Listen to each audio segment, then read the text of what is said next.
Hello, and welcome to week 8 of high school mythology.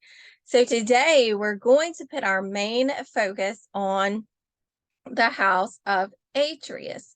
We're going to briefly get a preview of next week's reading about the house of Thebes because I kind of want us to compare and contrast the differences and similarities between these two families who both face curses that affect generation after generation. So I'm going to go ahead and pull up our slides now. And we're, again, like I say, mainly going to be focusing today on the house of Atreus. So we won't really talk a lot about the house of Thebes, but it will be over here. So you can kind of already, as I mentioned, get a little bit of a preview and start to see how you can compare and contrast these two families. So the house of Atreus is named after a person. It begins with the story of Tantalus and Niobe. We're going to go to the next page where I have a simplified family tree for the house of Atreus that will help you to better visualize what we're talking about. So I'm just going to kind of briefly mention what we'll be discussing here, and then we'll go get further in depth when I pull up the next slide with the family tree. So something that is noted in our text, Edith Hamilton writes about Pindar's commentary on this story of the House of Atreus. And this kind of reveals these latter ideas versus older ideas. So Pindar says it would be detestable to the Greeks of his time to even think about this idea of human sacrifice. So the Greeks don't really want to acknowledge this myth because of its human sacrifice features. So that's something to note too, these older ideas versus these kind of later ideas. You also in this get the story of Atreus, who is the father of Agamemnon. Of course, you'll remember Agamemnon as being the king and playing a very prominent role in the Trojan War, therefore in the Iliad, right? And his brother is Thyestes. Then we'll talk about Agamemnon, Clytemnestra, and their children. You will also recall Iphigenia, who is the daughter of Agamemnon, and Clytemnestra, the daughter that Agamemnon chose to sacrifice in order to appease Artemis so that they could get favorable winds to go ahead and sail to Troy. There are two different destinies for Iphigenia. It's likely that someone, again, kind of going back to these latter ideas versus these older ideas, someone came along later and decided that they did not want Iphigenia to actually have been sacrificed. So they kind of changed things up and made it a little bit different. And then we'll conclude with how this curse gets broken. This family generational curse. It does get broken, but it affects several generations, of course, before this happens. So we'll go ahead to our next slide, as I mentioned, so we can get a little bit more understanding of how this family relates to one another.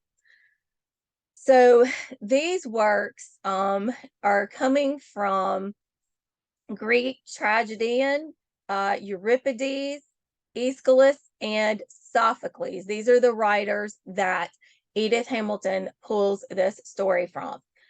So Euripides wrote about this house of Atreus. It included Atreus's son Agamemnon and his family. So we see this here. Atreus and his children are Menelaus and Agamemnon. Menelaus, yes, the one who married Helen, right? The face that launched 1,000 ships. And Agamemnon, who marries Clytemnestra. So this family is cursed already. And this is because of their ancestor, Tantalus. So Tantalus often visited Olympus. He was honored and considered special by the gods, because you would not find a regular situation where you had a person who could go and visit Olympus. Nevertheless, Tantalus was allowed to do so. He decided that he was going to kill his own son, Pelops, and serve his son to the Olympians. Now, according to our text, some of the reasons he may have done this, Edith Hamilton writes that it may have been because he wanted to really reveal just how easy it was to trick the gods, and also to show people, why are we worshiping these gods? They're nothing special. But this is definitely a major example of hubris, right? That extreme pride that we've talked about, in which you have a person who considers themselves equal to or greater than the gods. That's bad enough in and of itself. But then what Tantalus does is multiplied by that, because he chooses to serve human flesh to the gods and goddesses, and furthermore, his own son. So he kills him, chops him up, and cooks him. Of course, the gods figure this out. Unfortunately, according to some variations of the myth, one goddess, likely Demeter, ate a shoulder that belonged to Pelops before they realized that this was indeed a human flesh that was placed before them. And so they had to reconstruct a shoulder for Pelops. So the punishment for Tantalus, of course, is severe. So he's placed in Tartarus, that place of punishment in the underworld. And his punishment is that he's placed in this pool of water with this fruit tree, lavish, lush fruits, right, hanging above him. However, every time he tries to bend down to get a drink of water, the water drains down and he cannot get any. And then every time he tries to reach up, right, to grasp and eat some of the fruit on the tree, it goes up too high out of his reach. Therefore, he's eternally thirsty and hungry, right in a place where it seems as if he will be able to get something, but he never can. This is where we get our word tantalize from Tantalus, right? To tantalize someone is to tempt them with something, right? Put it in front of them. And so again, we see a connection to the very words that we use, tracing back to this mythology. So this punishment continues to fall upon his family. We have his son Pelops, who is restored to life by the gods. And Pelops seeks to marry the princess Hippodamia. But Hippodamia can only be won by the suitor who can beat her father in a chariot race. If the suitor loses, he's killed. So multiple suitors have attempted to marry Hippodamia, and they've all failed, because her father's horses are a gift from Ares. Therefore, he's getting this supernatural help. However, Pelops has horses that were gifted to him by Poseidon. So he's able to defeat the king. And in one version too, Hippodamia actually helps him. And she does give her father's charioteer Myrtilus in on this kind of conspiracy to make sure Pelops wins. And then later on, for some reason, Pelops decides to kill Myrtilus. And that brings bad luck on his family too. Tantalus also has a daughter by the name of Niobe. Niobe is a royal.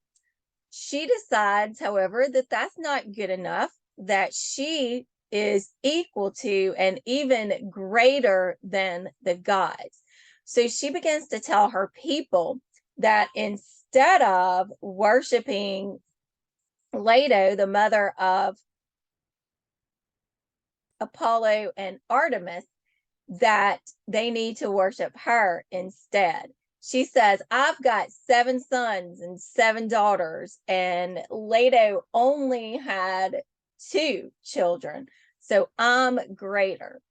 Well, Apollo and Artemis catch wind of this, right? And they come down, and to punish Niobe, they kill all 7 of her sons and all 7 of her daughters.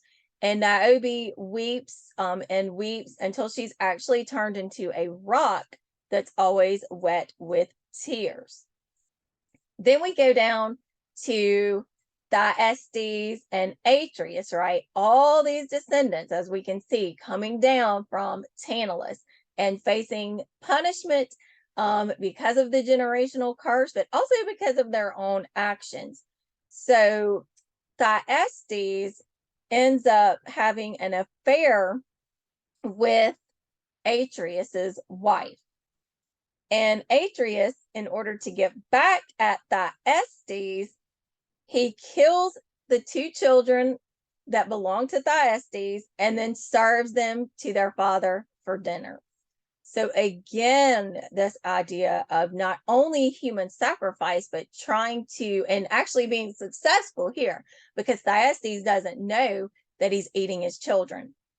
So again, this idea of human sacrifice, this punishment continuing to fall down on this family.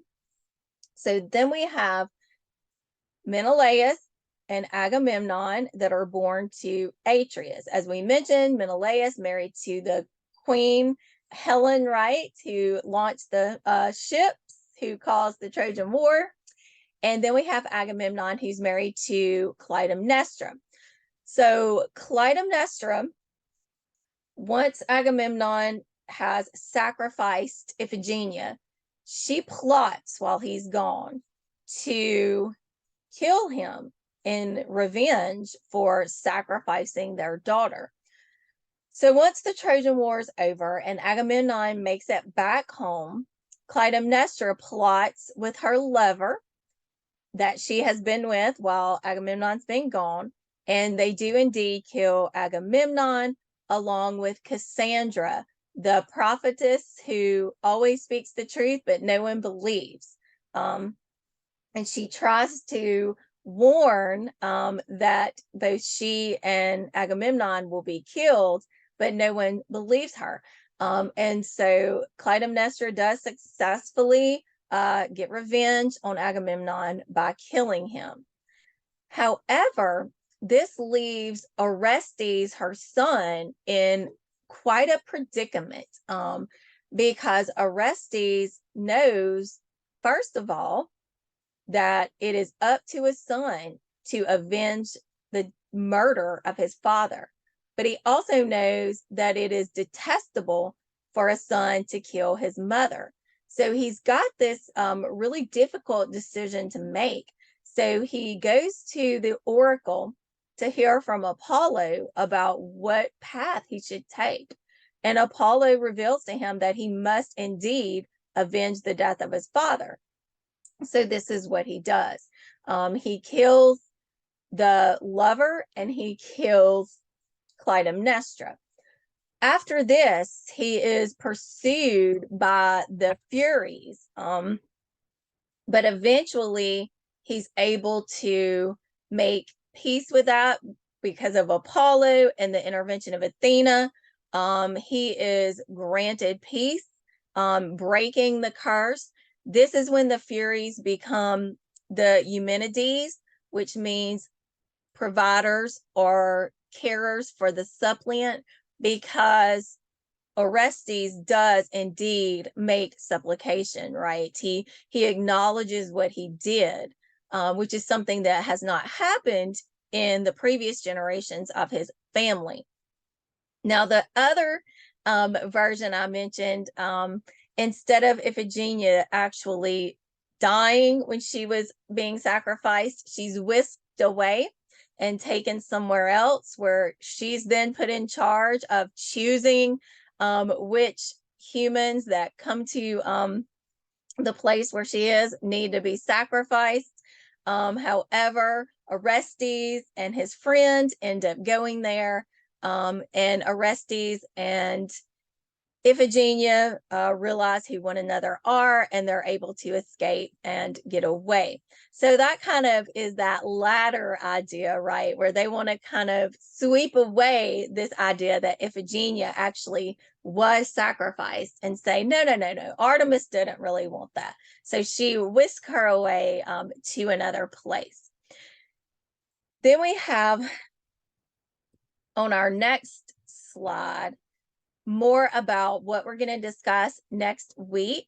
So I want you to, as I mentioned, we would get a little preview here.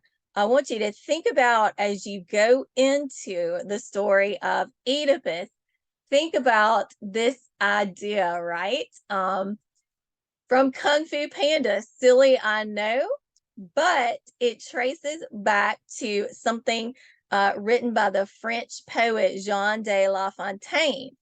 Our destiny is frequently met in the very paths we take to avoid it. If you've seen Kung Fu Panda, you will recall that the turtle, right, Oogway, tells Shifu something, maybe paraphrasing here, but one most often meets his destiny on the path he takes to avoid it. So think about what that means, and think about how that relates to the story of Oedipus. And there are a couple of other examples I have here that you can see, and we will definitely get into that further next week. So I look forward to seeing your responses on the classroom page. Also, be sure to read the poem that's linked, Iphigenia, and answer the questions about that too. Bye.